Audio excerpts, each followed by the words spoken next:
Greetings from a chilly and blustery Kent. Winter mode is officially on, but let's not get distracted. It's time to dive into my first Princess Cruises adventure on board the Discovery Princess. A week has passed since disembarkation, and it feels like the perfect moment to reflect on the ups and downs of my 7-day journey. Spoiler alert, there were plenty of highlights, but some hiccups too. Of course, I will also be sharing my Net Promoter Score, NPS, for the entire experience. For anyone not familiar, NPS measures customer loyalty by asking how likely are you to recommend this. And guests rate from 0 to 10, and the score is a widely used tool in customer experience programs. Now let's break it all down step by step, but not necessarily in a particular order, with plenty of insights, laughs, and maybe a tip or two. Let's start with the first and last impressions, embarkation and disembarkation. I must admit, Princess Cruises has nearly perfected the logistic of these crucial steps. The process began with detailed and timely information about embarkation. I downloaded the Princess Medallion class app, filled in my details online, and arrived at the terminal exactly at my designated embarkation time. Everything went smoothly. Luggage tagging, security, and check-in were fast and efficient. From stepping off the transfer to entering my cabin took about 30 to 40 minutes, included a long wait for the elevator. Well, cruise life, right? Was brilliant. The only hiccup, luggage delivery. Despite my excitement to unpack and change for the sail away party, my suitcases didn't arrive for over 3 hours.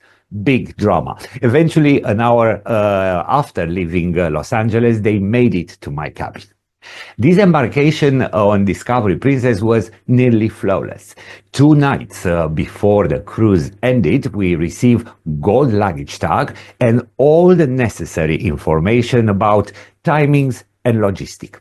This gave us plenty of time to pack and address any question we had. On disembarkation morning, I had plenty of time to enjoy breakfast, my final Bloody Mary at Wake View Bar, and a visit to the concierge lounge, a comfortable waiting space for guest book en suites. The process itself was very well organized, with clear announcements for each group and precise instructions. From stepping off the ship to enjoying a cigarette outside the terminal took just about 30 minutes. Impressive efficiency. One small critique.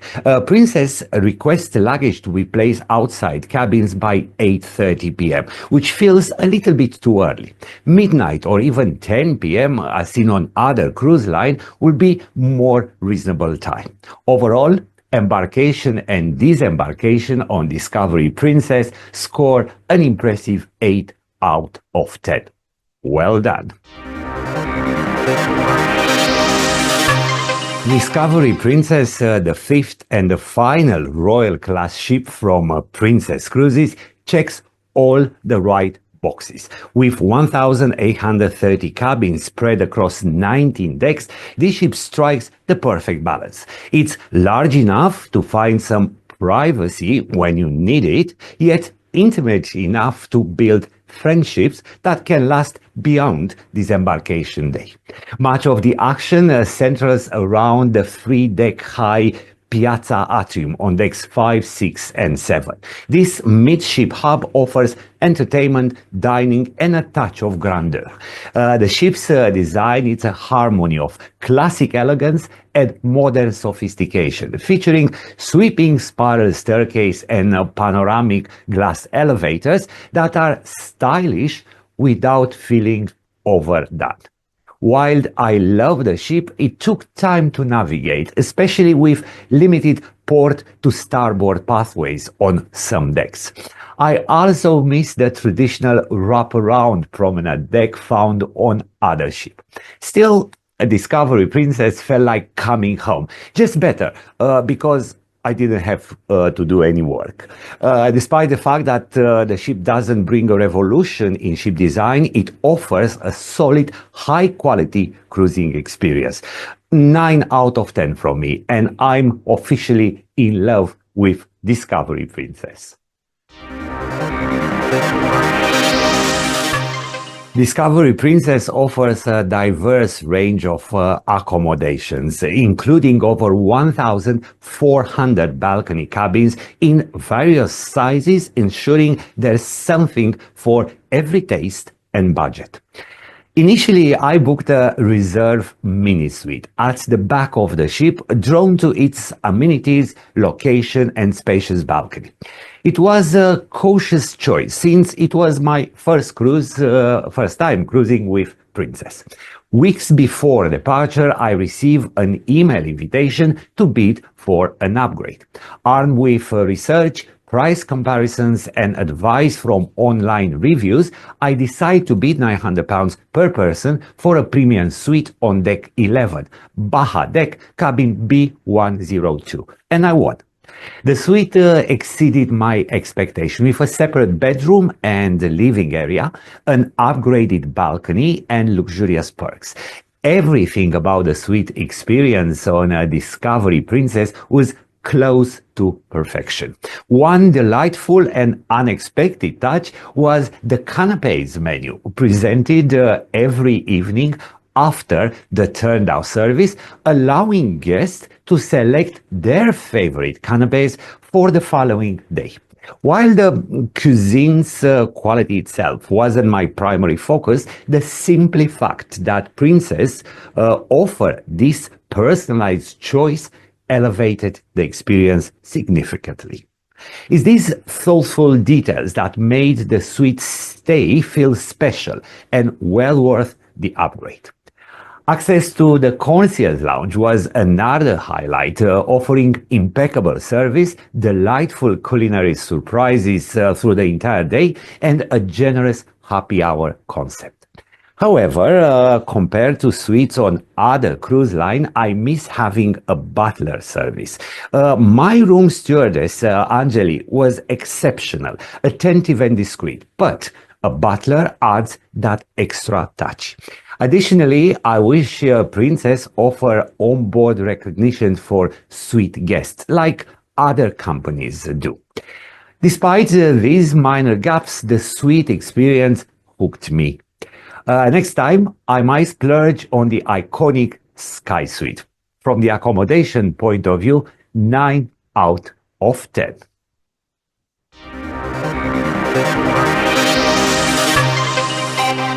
I have to admit, I'm not a fan of cruise ship shows. It's just my preference. For big production, I rather head to Broadway or the West End.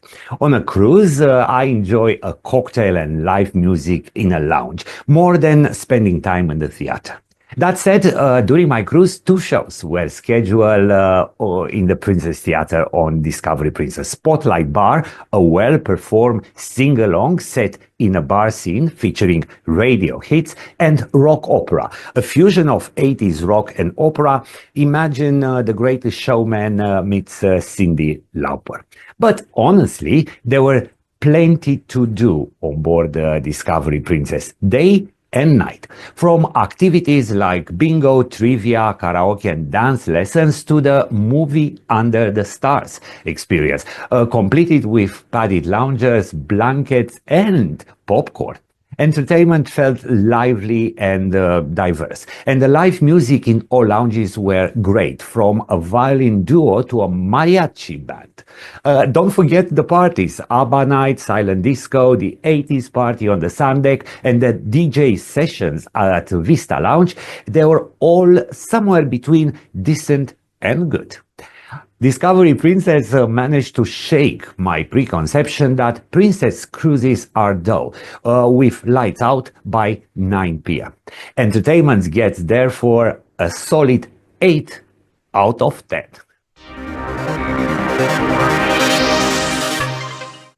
When I booked the cruise, my travel agent included the Princess Premier package as a special incentive. However, a few weeks before sailing, Princess updated their packages. On board, I was offered an upgrade for just $10 per person per day, and I didn't hesitate. It was absolutely worth it. The benefits far outweigh the cost, enhancing my cruise experience in multiple ways. While I won't delve into all the details here, I've dedicated a special episode to exploring the new Princess Premier package, and now it's available across the entire fleet. Don't miss that episode for a comprehensive look at what's included. But my score for the new Princess Premier package is 10 out of 10. Before boarding Discovery Princess in Los Angeles, I had high hopes for the service on board, fueled by glowing online reviews about the crew's dedication to creating memorable experiences and welcoming guests into the Love Boat family. Unfortunately, reality didn't fully meet my expectations. The crew seems overwhelmed, likely due to the demands of the new Princess Premier package, compounded by high occupancy in specialty restaurants and a flood of orders at bars and lounges. This led to long waits, slow service, and a lack of the personal, professional touch I anticipated, especially given I had booked one of the top cabins. The Medallion app, designed to streamline and personalize service, often missed the mark. Repeated questions like, "What's your cabin number?" become frustratingly routine. Inconsistencies in service were glaring, with understaffed teams pulling crew from one area to another. For example, servers from the Italian pizzeria were moved to Crown Grill, an elegant stayhouse, wearing casual sailor t-shirt and lacking proper training, detracting from the ambience. Service felt rushed and impersonal, as it's the focus on completing tasks rather than exceeding expectations. Unfortunately, I can only give Discovery Princess service a 7 out of 10. The culinary experience on board Discovery Princess was sadly the weakest link of my cruise along the Mexican Riviera. The hard product offer potential, a variety of inclusive dining venues, table service and buffet, casual options included in the premier package, specialty restaurants, and countless opportunities for snacks or sweet treats. On paper, the framework for a great dining experience was firmly in place. Unfortunately, the execution didn't live up to expectation. The ingredients were a letdown, often mediocre at best. Cheap meat cuts, bland vegetables, tasteless fruits, and an over-reliance of frozen, quickly defrosted items robbed dishes of texture and flavor. The cooking style further ruined the experience. Overcooked dishes drowned in excessive sauces seems to ignore less it's more philosophy, leaving me the feeling that anything goes in the ship galleys. Lastly, presentation was a big miss. While I wasn't expecting Michelin star artistry, the uninspired school dinner plating failed to convey the dish concept or match menu description. Exceptions were found at the Catch by Rudy and the reserve section of the main dining room, where service elevated the experience. Overall, without leaving the restaurant hungry but lacking gastronomic memories, the culinary experience on board Discovery Princess deserved only 6 out of 10.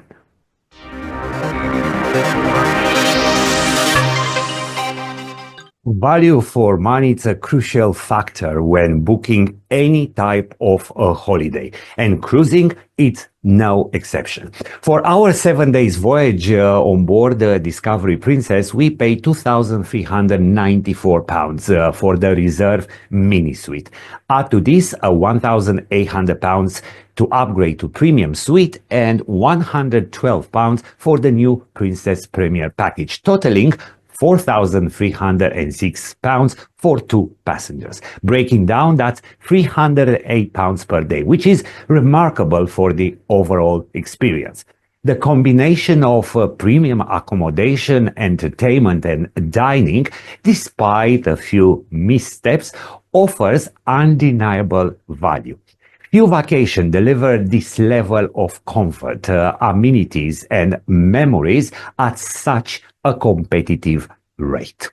One improvement Princess could implement is enhancing the VIP experience for suite guests, aligning with the personalized perks offered by other cruise lines.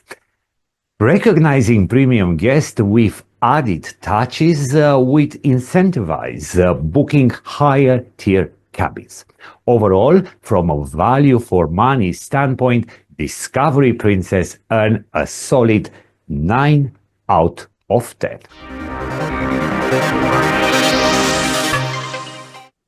Of course, there are countless details to consider when assessing a cruise, but I kept you here long enough. It's time to wrap up my thoughts and share my conclusion about my first cruise with Princess Cruises. Remember, the opinions I've shared are solely my own, so please be kind in your judgments. Adding up all the scores I've given, my overall rating for Discovery Princess lands at a solid 7.5 to 8. Going back to the Net Promoter Score, NPS, would I recommend Princess Cruises to my friends and family? Yes, with a few comments. In fact, I already booked 2 more cruises with them, one in Western Mediterranean and another one in Japan. For now, my NPS stands at an 8, with the hope that Princess Cruises takes feedback as the gift it is to improve and thrive in the competitive cruise market. That's all about my Mexican adventure on board Discovery Princess. Thank you very much for watching. Up next, P&O Azura in January, sailing the Canary Islands. Until then, whatever you decide to do on board or on shore, do whatever makes you happy. Because being happy never goes out of style. See you soon.